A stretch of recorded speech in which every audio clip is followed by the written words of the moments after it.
Are you the type of person who waits to do the dishes when the sink is overloaded? Do you study for exams on the last day when you had months to do so? Tomorrow is the day, you tell yourself.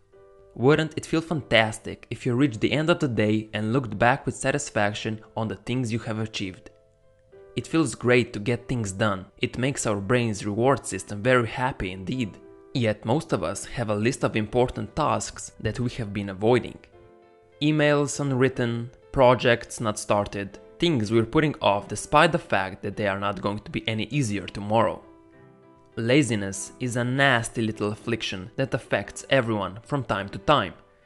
Often it's an attempt to avoid difficult or unpleasant tasks, but remember, laziness is a habit, not a personality trait.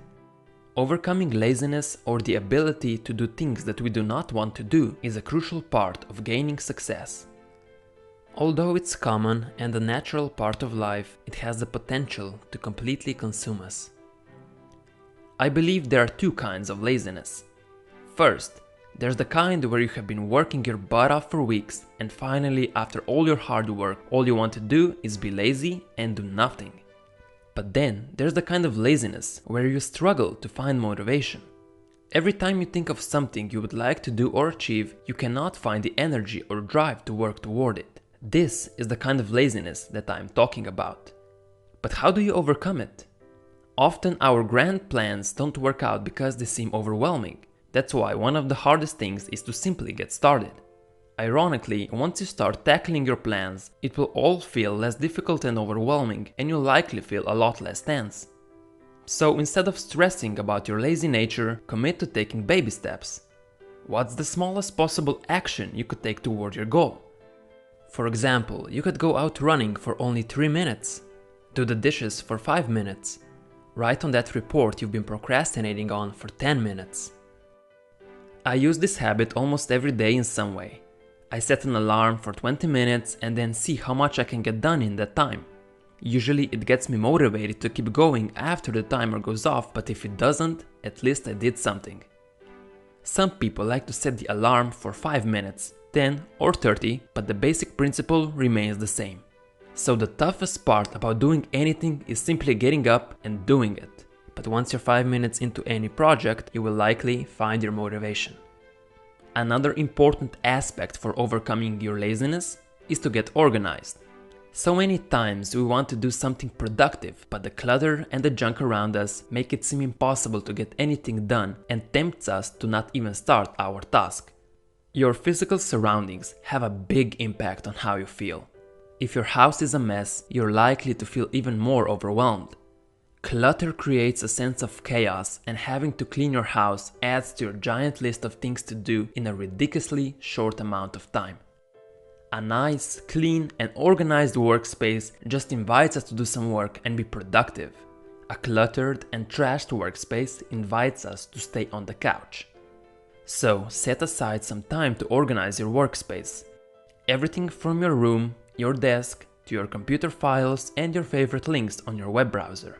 Make everything as easy, seamless, and efficient to find as possible. Once your house is clean and your physical surroundings organized, you will naturally feel motivated to be more productive and active. After that, you'll hopefully tackle other areas of your life that you've been neglecting. Still feeling lazy? Maybe it's time to get an accountability partner. Peer pressure can be highly effective to get you off the couch.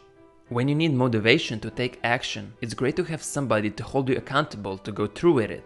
There's nothing wrong with asking for help from a more motivated coworker, friend, or a family member. This is a useful way to get you up and moving because they will motivate you to do the work. You could even put your money on the line. For example, every time you don't accomplish the things you were supposed to, you give $10 to the person holding you accountable. Then we'll see for how long you will remain a couch potato. If you're not feeling social, technology might be able to help. Using goal tracking apps like Strides or LifeTick will allow you to set specific goals for yourself and to mark off when you do them. This provides two major benefits. First, it reminds you what you need to do and helps you keep yourself accountable. And second, perhaps more importantly, it shows you how often you have succeeded. Having proof that you have built a new habit or that you have improved over time can give you the motivation boost you need to keep going. And in that moment, when you realize you've accomplished your goal, when you're pleased with your progress and look forward to doing it again, is when laziness dies.